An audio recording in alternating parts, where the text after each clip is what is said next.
Finn Thompson slammed his locker shut, the metallic clang barely drowning out the laughter echoing through the precinct locker room. "Look at this fairy trying to play tough cop," sneered Officer Ramirez, his voice dripping with mockery as two other officers joined in, circling Finn like sharks. The young detective, only 28 and fresh off his promotion, felt his cheeks burn under the fluorescent lights of the Chicago Police Department's District 12 station. He had just returned from a domestic call where his calm handling had saved a child. Yet here he was, reduced to slurs because someone had seen him at a Pride event last month, and word spread like wildfire. Before Finn could fire back, the door swung open with authority. Captain Joseph Kane, 47, broad-shouldered and respected by every badge in the building, stepped inside. His salt and pepper hair caught the light, and his uniform was pressed to perfection. The room fell silent for half a second, until Joseph's deep voice cut through like a siren. "Enough. I know exactly what Finn is going through because I've lived it for 25 years. I'm gay too." The words hung in the air, heavier than any bulletproof vest. Ramirez's mouth dropped open. The other officers froze, coffee cups halfway to their lips. No one moved. No one breathed. The entire precinct seemed to hold its collective breath as Joseph's confession ricocheted down the hallway where a dozen more cops had paused mid-step. Finn stared at his captain, heart hammering so hard he could feel it in his throat. Joseph had always been the steady rock. Married to the job, widowed young, never once hinting at anything personal. Now this, the man who had mentored him through his rookie year, who wrote his recommendation for detective, had just outed himself to protect a subordinate. Finn's mind reeled. Was this real? Was the bullying over, or had it just begun for both of them? Joseph didn't wait for reactions. He nodded once at Finn, eyes steady and kind. "My office. Now." Finn followed on shaky legs, the stunned silence behind them louder than any siren. As they walked past open doors, heads turned. Whispers started like crackling static. By the time they reached the captain's glass-walled office overlooking the bullpen, half the station was watching. Joseph closed the blinds with deliberate calm, then turned to Finn. "Sit down, son. We need to talk." Finn sank into the chair, hands trembling on his knees. "Captain Joseph, why?" The older man leaned against his desk, arms crossed, voice low but firm. "Because I've watched good men like you break under the same weight I carried alone. Hiding who I am kept me alive in this job for decades. But seeing them tear you apart today, I couldn't stay quiet anymore. The cost is too high." Finn swallowed hard, the weight of the moment pressing on his chest. Outside, the bullpen buzzed with disbelief. Phones were already lighting up. In one sentence, Captain Joseph Kane had shattered the precinct's illusion of invincibility and forced every officer to confront a truth they never expected. Finn felt the ground shift beneath him. Not just fear, but something new. The first spark of hope that maybe, just maybe, he wasn't alone in this fight anymore. The rest of the shift passed in a haze. Finn finished reports while colleagues avoided eye contact or offered awkward nods. By roll call the next morning, the news had spread to every district.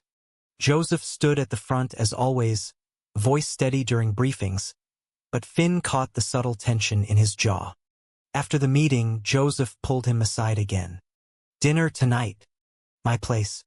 We both need to process this." Finn nodded, pulse racing for reasons he couldn't yet name. That evening, stepping into Joseph's modest brick house in Lincoln Park, Finn realized the conversation ahead would change everything.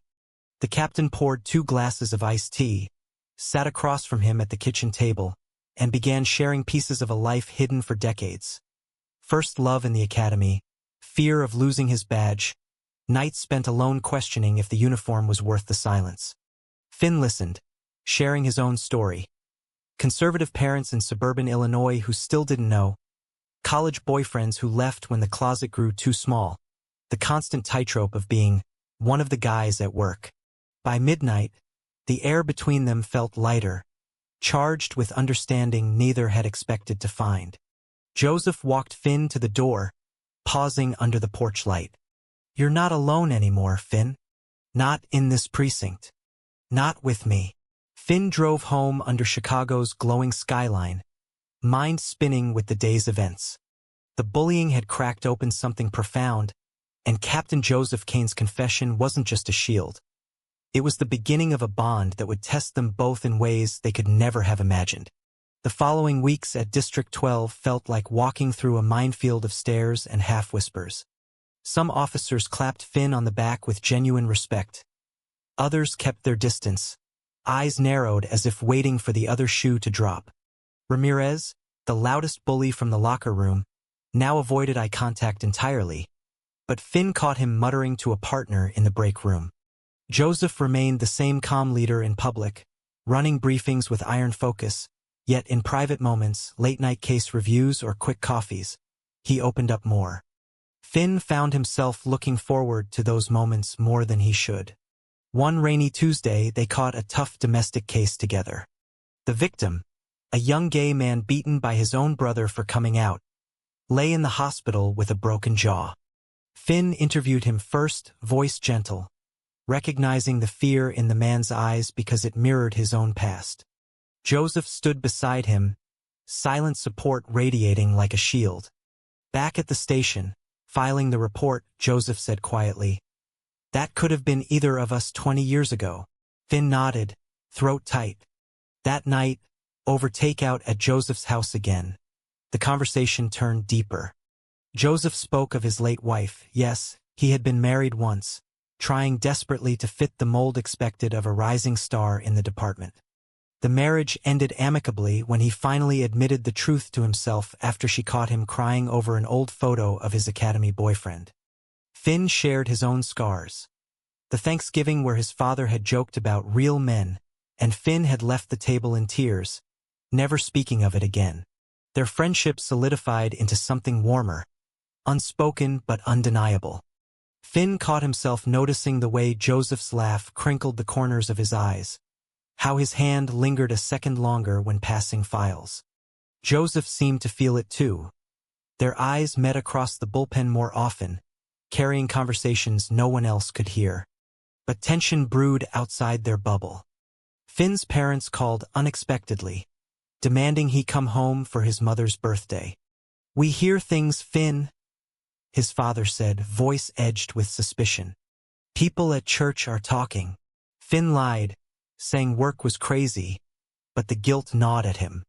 Meanwhile, a veteran sergeant approached Joseph privately, warning that the higher-ups were watching. "Coming out is one thing, Captain, but if this affects morale," Joseph stood firm. "Morale improves when people feel safe to be themselves." The turning point came during a department-wide training on diversity. Joseph volunteered to speak, standing at the podium in front of 200 officers. "I hid who I was for my entire career because I was terrified one honest moment would cost me everything. Today I stand here as your captain, gay and proud, because a young officer reminded me that silence hurts more than truth." The room erupted in mixed applause and stunned quiet. Finn sat in the back row, chest swelling with pride and something deeper, admiration that bordered on longing. After the training, Joseph found him in the parking lot. "Walk with me." They strolled along the riverwalk as dusk painted the skyline orange. "I didn't do it for show, Finn. I did it because watching you endure what I did, it woke me up." Finn stopped under a street lamp, heart pounding. "Joseph, I think I'm falling for you." The words tumbled out before he could stop them. Joseph's eyes softened, a small smile breaking through years of practiced control. "Good. Because I've been falling since the day you walked into my precinct." They didn't kiss that night. Too much at stake, too many eyes, but the promise hung between them like a lifeline. Finn drove home lighter than he had in years, yet the complications loomed. His parents texted again, insisting on a visit. A colleague had already hinted at filing a complaint about special treatment. The precinct was changing, but change always came with resistance. Joseph texted later, "We take this slow. Your career, my position. Nothing matters more than doing it right. Finn smiled at the screen, realizing for the first time that love didn't have to mean hiding. Could mean standing taller together. The emotional weight of the past month settled into quiet determination. Finn was no longer just surviving the bullying. He was growing into someone who could fight for himself and the man he was beginning to love. Spring turned to summer in Chicago, and the precinct settled into a fragile new normal. Joseph's confession had sparked small but real changes. Rainbow pins appeared on a few lockers, sensitivity training became mandatory, and Ramirez quietly transferred to another district after a private talk with the captain. Finn threw himself into cases with renewed energy, partnering often with Joseph on high-profile investigations. Their professional synergy was undeniable, but the personal undercurrent grew stronger with every shared stakeout and late-night debrief. One humid July evening, they worked a cold case involving a hate crime from 5 years earlier. Reviewing files in Joseph's office, shoulders brushing, Finn felt the air thicken. "You know," Joseph said softly, "I never thought I'd get a second chance at this, at feeling seen." Finn turned, their faces inches apart. "You deserve more than a second chance." The moment stretched, electric, until Joseph's phone rang. Finn's mother calling the station line looking for him. The interruption snapped them back. Finn answered, voice tight. "Mom, I'm working." She pressed, "Your cousin saw you at that coffee shop with some older man." "Finn, what's going on?" He hung up, frustration boiling. Joseph placed a steady hand on his shoulder. "Family doesn't get to decide who we love." That weekend, Finn finally drove to his parents' suburban home. The conversation exploded the moment he walked in. His father slammed the newspaper down. Some local article mentioning the precinct's progressive captain. "Is this why you've been distant? Because you're like him?" Finn stood tall for the first time. "Yes, and the man I'm seeing is the best captain this city has. He's kind, strong, and he makes me want to be better." His mother cried. His father stormed out. Finn left with a suitcase of childhood photos and a heart heavier than when he arrived. Back in the city, Joseph waited on his porch with pizza and open arms. They talked until dawn, Joseph sharing stories of his own parents' rejection decades ago, how he had built walls so high no one could hurt him again. "Until you," he admitted. Their first real date happened quietly. A sunrise hike along Lake Michigan, away from prying eyes. Joseph's hand found Finn's as the city woke behind them. No grand gestures, just quiet conversation about dreams. Finn wanting to make detective sergeant, Joseph considering retirement in a few years to consult on LGBT police reform. The romance bloomed in small, meaningful ways. Shared playlists during drives, inside jokes over precinct coffee, late texts that said, "Thinking of you," without pressure. Yet external forces pressed harder. A city council member questioned Joseph's leadership in a public meeting, citing personal distractions.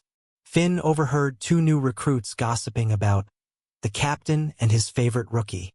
The misunderstandings stung, but they faced them together.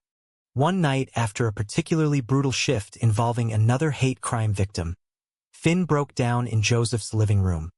"What if I'm not strong enough for this life?" Joseph pulled him close, voice steady. "You already are. And I'm right here." In that embrace, Finn felt the last pieces of his internal crisis click into place. He wasn't broken or wrong. He was simply becoming the man he was always meant to be. Joseph's presence wasn't a complication. It was the anchor he had searched for his whole life. The precinct watched with a mix of curiosity and respect now.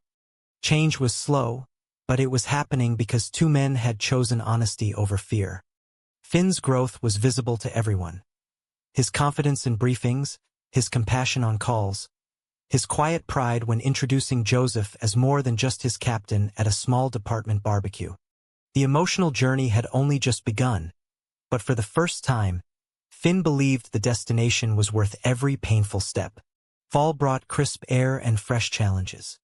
A veteran detective, Sergeant Mills, who had once been Joseph's closest ally, began spreading rumors that the captain's relationship with Finn was clouding judgment on promotions. Whispers turned into formal complaints filed anonymously. Internal Affairs opened a quiet inquiry, forcing Joseph to step back from certain cases. Finn watched his partner shoulder the weight alone at first, then insisted on sharing it. "We're in this together," he said one evening, cooking pasta in Joseph's kitchen while rain lashed the windows. Joseph smiled tiredly. "I've carried secrets for so long. Sharing the load feels right." The betrayal cut deepest when Finn learned Mills had been the one feeding information to Finn's father. A heated phone call with his dad confirmed it. "That sergeant told me everything. You're throwing your life away for a man twice your age." Finn hung up, fists clenched, and drove straight to Joseph. They sat on the couch, Finn's head on Joseph's shoulder, processing the hurt. "I thought family was supposed to love unconditionally," Finn whispered. Joseph stroked his hair. "Sometimes family has to learn how. Mine never did." The conversation opened old wounds for Joseph. His parents' refusal to attend his academy graduation once they suspected. The years of holiday loneliness. Finn realized his own pain was part of a larger pattern, one they could break together. Work tension peaked during a major drug bust. Joseph coordinated from the command post while Finn led the entry team. When shots fired and Finn took a graze to the arm, the precinct held its breath. Joseph arrived at the hospital pale and shaken, holding Finn's hand in front of nurses and colleagues without hesitation. The gesture spoke louder than any press conference. Back at the station, even the skeptics softened. Mills was quietly reassigned after Joseph confronted him directly. "You chose fear over friendship. I choose Finn." The misunderstanding cleared like storm clouds. Finn's parents, shaken by the shooting news, showed up unannounced at his apartment. His mother hugged him first. "We don't understand everything, but we can't lose you." His father shook Joseph's hand awkwardly when introduced later that week. Small steps, but steps forward. Through it all, Finn and Joseph's bond deepened. Weekend getaways to a cabin up north became their sanctuary. Hiking, talking about the future, dreaming of a life beyond the badge. Finn applied for a specialized LGBT liaison position. Joseph supported him fully, even helping prepare the interview. The emotional growth was tangible. Finn no longer flinched at slurs or second-guessed his worth. Joseph laughed more freely, the weight of decades lifting. Yet one final test loomed. City Hall threatened budget cuts that could eliminate Joseph's position unless he stepped down quietly. Finn faced a choice: stay silent to protect Joseph's career or speak publicly at a council meeting. "I can't ask you to sacrifice your future," Joseph said one night. Finn replied, "My future is with you." The decision was made. Finn prepared his statement, heart steady for the first time. The sacrifices had taught them both that love wasn't about perfection. It was about choosing each other every single day, no matter the cost. The city council meeting room buzzed with reporters and activists. Finn stood at the podium in his dress uniform, Joseph seated in the front row, eyes locked on him with quiet pride. "My name is Detective Finn Thompson. I was bullied in my own precinct for being gay until Captain Joseph Kane had the courage to stand up and say he was too. That single moment didn't just save my career. It saved my life." Cameras flashed. Council members leaned forward. Finn spoke of the bullying, the internal affairs probe, the family reconciliation still in progress, and how Joseph's honesty had transformed an entire station. "Hiding who we are doesn't protect anyone. It only protects prejudice." The room erupted in applause. Joseph's eyes glistened. The man who had hidden for decades now watched the next generation speak truth to power. Afterward, they walked the Chicago Riverwalk hand in hand for the first time in public. No more hiding. Joseph's phone lit up with messages, colleagues offering support, the chief promising to fight the budget cuts. But victory came with new tension. Finn's promotion to LGBT liaison was approved, yet it meant more travel and public speaking. Joseph faced retirement pressure from above. "I'm not ready to step away," he confessed over dinner at a quiet Italian spot. Finn reached across the table. "Then don't.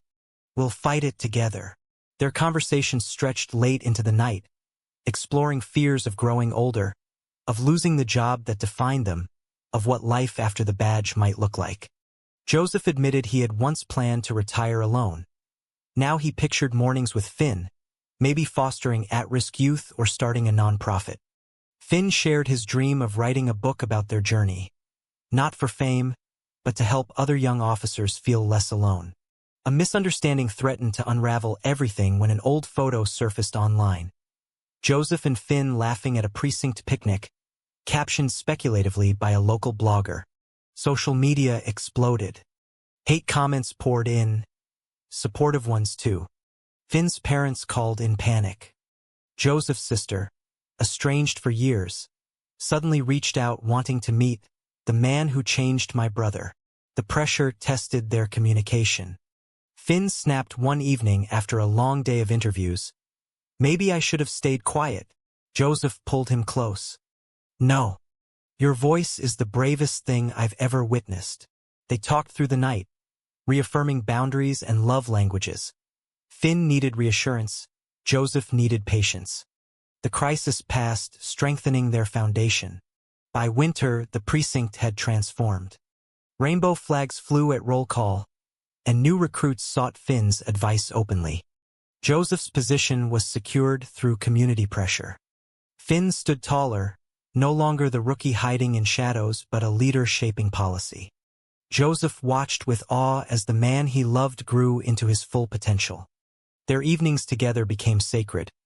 Cooking, planning a small commitment ceremony with close friends, dreaming aloud. The internal conflicts that once consumed Finn, shame, doubt, fear, had been replaced by quiet confidence and profound gratitude. Joseph's long-hidden heart had finally found its home. The journey had demanded every ounce of courage, every painful choice, but standing together under the holiday lights of Millennium Park, they knew the sacrifices had been worth it. Love, real and honest, had rewritten their stories. Snow blanketed Chicago as Finn and Joseph stood on the rooftop of Joseph's building. City lights twinkling below like stars brought down to earth. 6 months had passed since the council meeting, and life had settled into a rhythm of hard-won peace. Finn's new role as LGBT liaison took him to schools and other precincts, sharing their story with young officers still struggling in silence. Joseph had decided to stay on 2 more years, mentoring the next generation while quietly planning their future. A small house up north, volunteer work, maybe even adopting a dog. The bullying that started everything now felt like a distant chapter, replaced by respect that rippled through the entire department. That evening, Joseph pulled a small velvet box from his coat. "Finn Thompson, you walked into my precinct and turned my world upside down in the best possible way. Will you marry me?" Finn's answer came through happy tears as he slipped the simple band onto his finger. They embraced under the falling snow, the same arms that had once offered professional support now holding the promise of forever. The next weeks blurred with planning, inviting Finn's reconciled parents, Joseph's sister who had slowly rebuilt bridges, and a handful of precinct friends who had become family. The ceremony was intimate, held in the same park where their first real date began. Vows spoke of growth, of choosing courage daily, of turning pain into purpose.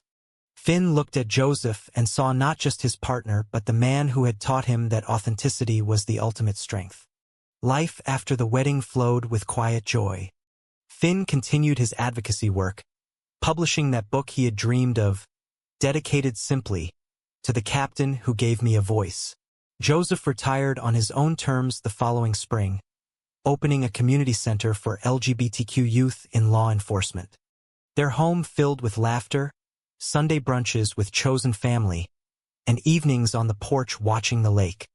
The internal crises that once defined them had evolved into wisdom they now passed on. Finn no longer questioned his place. He owned it. Joseph no longer carried decades of silence. He spoke freely about love and legacy.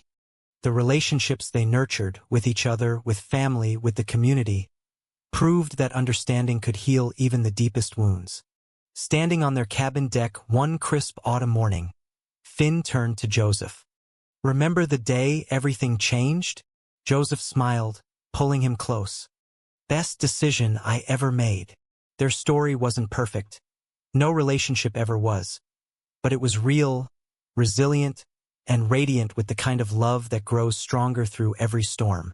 The precinct they left behind still carried echoes of their courage. Officers now unafraid to live openly because two men had dared to lead by example. Finn and Joseph had not only found each other, they had found themselves. True or false? Hiding your true identity is sometimes the only way to survive in a world that demands conformity.